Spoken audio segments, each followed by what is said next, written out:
क्रोध। क्रोध क्या है कौन नहीं जानता। हर आयु, हर वर्ग, हर श्रेणी के व्यक्ति को क्रोध का अनुभव हो चुका है। बल्कि किसी किसी का तो परिचय ही इसी प्रकार दिया जाता है कि व्यक्ति अत्यंत क्रोधी है, इससे तनिक बच के ही रहना। अब क्रोध क्या है हम सभी जानते हैं, किंतु ये क्रोध कर क्या सकता है ये बहुत कम लोग जानते हैं। क्रोध कुछ इस प्रकार है, किसी जलते हुए अंगारे को पकड़ना और किसी और की ओर फेंकना।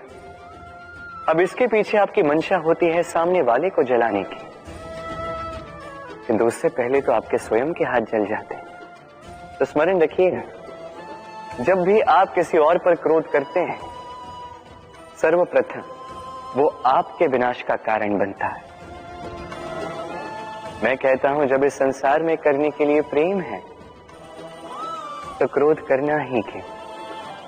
प्रेम कीजिए, यही प्रेम सब में बांटिए और इसी प्रेम के साथ कहें राधे राधे। भय, ये भय सदैव मनुष्य के साथ ही रहता है। कुछ खो देने का भय, जो पा लिया उसे खो देने का भय, अब जिसके हम निकट हैं उसके दूर चले जाने का भय, जो हमारा है हमसे छिन जाने का भय। अब मनुष्य सारा जीवन व्यतीत कर देता है इस भय की छाया में। किंतु क्या कभी आपने ये सोचा है कि ये भय हमें क्यों लगता है? ये भय हमें इसलिए लगता है क्योंकि हम उस व्यक्ति, उस भाव, उस वस्तु को स्वयं से समेट कर रखते हैं। हम स्वयं उसे इतनी शक्ति दे देते हैं कि वो जब चाहे तब हमें छोड़कर जा सकता है, हमें कष्ट पहुंचा सकता है।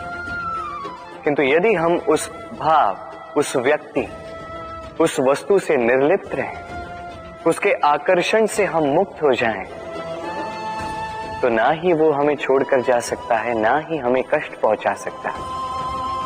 इसलिए स्वतंत्र रहिएगा और सबको स्वतंत्र रखिएगा, प्रेम को भी। राधे राधे। अस्तो मां सद्गमय, तमसो मां ज्योतिर्गमय, मृत्युर्मां मृतम गमय। कभी आपने सोचा है काला रंग ना होता तो क्या श्वेत रंग आपको भाता? रात्रि का अंधकार ना होता तो सूर्य प्रकाश का अर्थ हमें समझ आता? ये थकान ना होती तो क्या विश्राम का अर्थ हम समझ पाते? ये भूख ना होती तो क्या इन स्वादिष्ट व्यंजनों का अर्थ हम समझ पाते? क्या इन सब का आनंद हम ले पाते? स्मरण रखिएगा, इस संसार में कोई भी भाव या वस्तु बुरी नहीं। यदि आप मानते हैं कि बुरी है तो किसी कारण से ये बुराई आवश्यक है, अन्यथा ईश्वर इसे हमारे संसार में रखते ही। इस बुराई का उद्देश्य है हमें अच्छाई का आभास करवाना, ताकि हम अच्छाई में अपना लक्ष्य साध सकें। इसलिए बुरों से कभी घृणा मत कीजिएगा, ये तो केवल भलाई की आवश्यकता के जनक है। उन्हें भले में परिवर्तित कीजिए,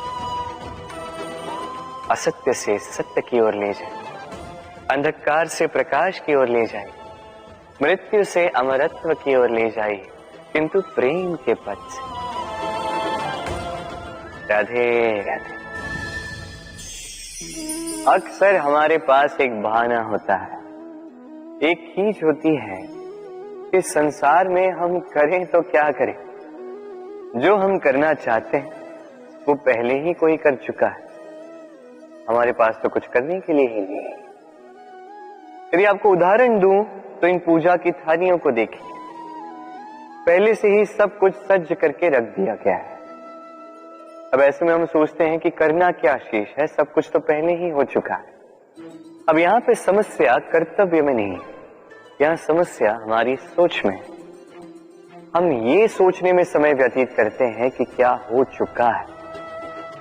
हमें ये सोचना चाहिए कि क्या करना अब भी शेष है जिसमें हम अपना योगदान दे सकते हैं।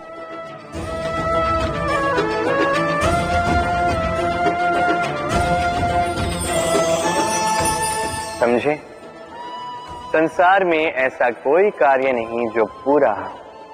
आप सदैव उसे आगे बढ़ाने के लिए प्रयास कर सकते हैं। आप उस कार्य को और श्रेष्ठ बना सकते हैं। बस आवश्यकता है तो सकारात्मकता की। राधे राधे।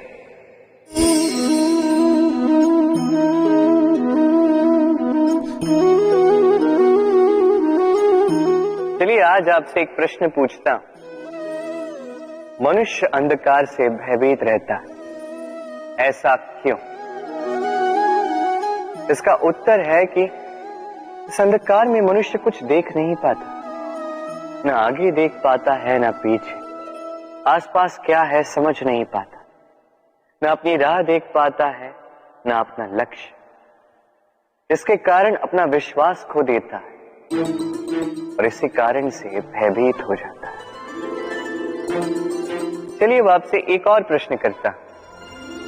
क्या इस संसार में इतना अंधकार है कि इस दिए का अस्तित्व ही मिटा दे? नहीं, उल्टा ये दिया अंधकार को चुनौती देता है, स्वयं जलकर संसार को प्रकाश देता है। ये छोटा सा दिया।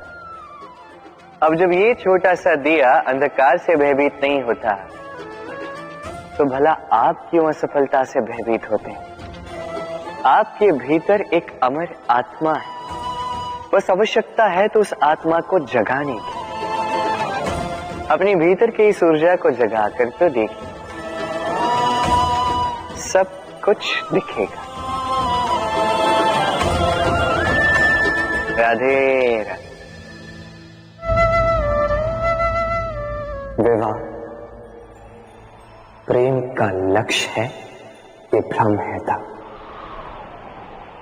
और इसीलिए मनुष्य सदैव ये भूल कर बैठता है, सोचता है कि विवाह ही प्रेम का लक्ष्य है। मनुष्य प्रेम को पाना ही प्रेम समझ लेता है। अब देखिए ना, इस संसार में कुछ ऐसे भी भाग्यशाली लोग हैं जिनका विवाह उनके प्रेम के साथ होता है। कुछ का प्रेम ऐसा भी जिन्हें विवश होकर ना चाहते हुए भी किसी और के गले में वरमाला डालनी पड़ती है।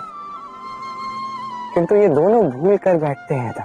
विवाह के पश्चात वो सोचते हैं कि हमें तो सब कुछ मिल गया, हमने तो प्रेम प्राप्त कर लिया, हमारा लक्ष्य पूर्ण हुआ।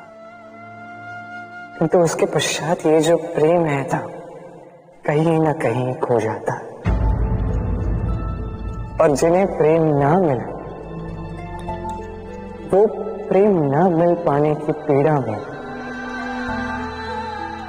प्रेम ही भूल जाते हैं। समर्पण, 100% निस्वार्थ समर्पण, वो समर्पण जो किसी मां के मन में अपने संतान के लिए होता है। क्योंकि ये प्रेम दाओ, ये प्रेम पाना नहीं है, ये प्रेम देना है।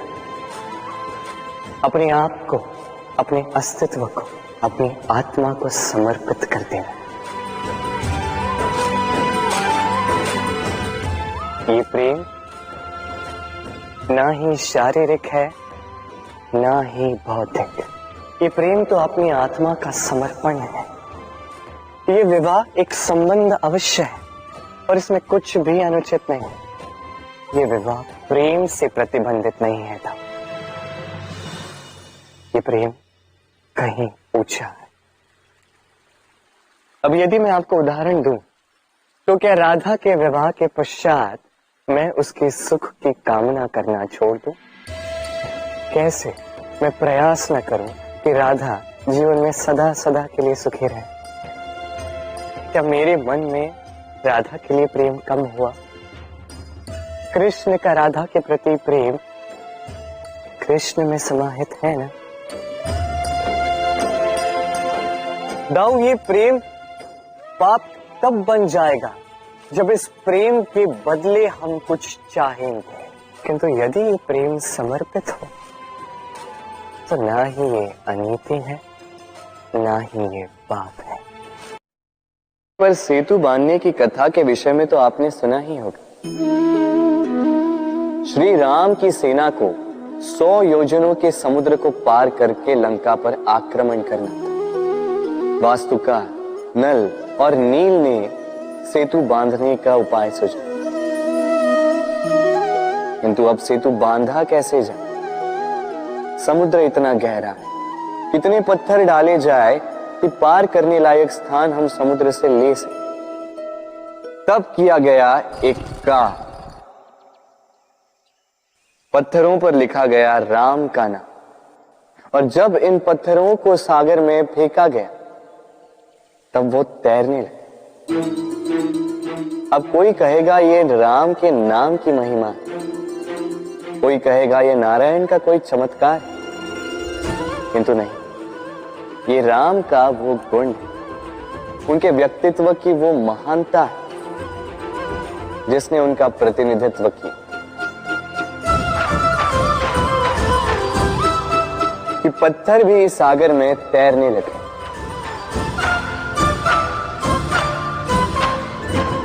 उसी प्रकार जहां हम नहीं होते वहां हमारे गुण हमारा प्रतिनिधित्व करते हैं, हमारे नाम की शक्ति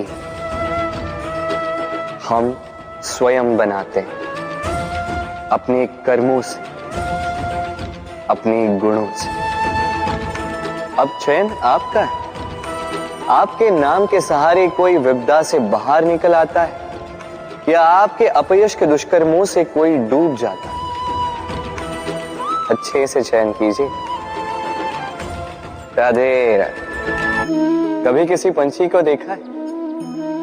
जब उसे अंडे देने होते हैं तो वो सर्वप्रथम एक स्थान खोजता है, एक स्थान जो वर्षा, धूप, शत्रुओं से सुरक्षित हो। फिर वो अपना घोंसला बनाता, फिर अंडे देता, और फिर जब उन अंडों से नन्ही संतानें निकल आती तो उन्हें भोजन देता, उनकी सुरक्षा करता। परंतु जब उनके पंख निकल आए तो ना उन्हें भोजन देती है, ना ही उन्हें घोंसला बनाना सिखाती। उड़ने की कला सिखाती है बस।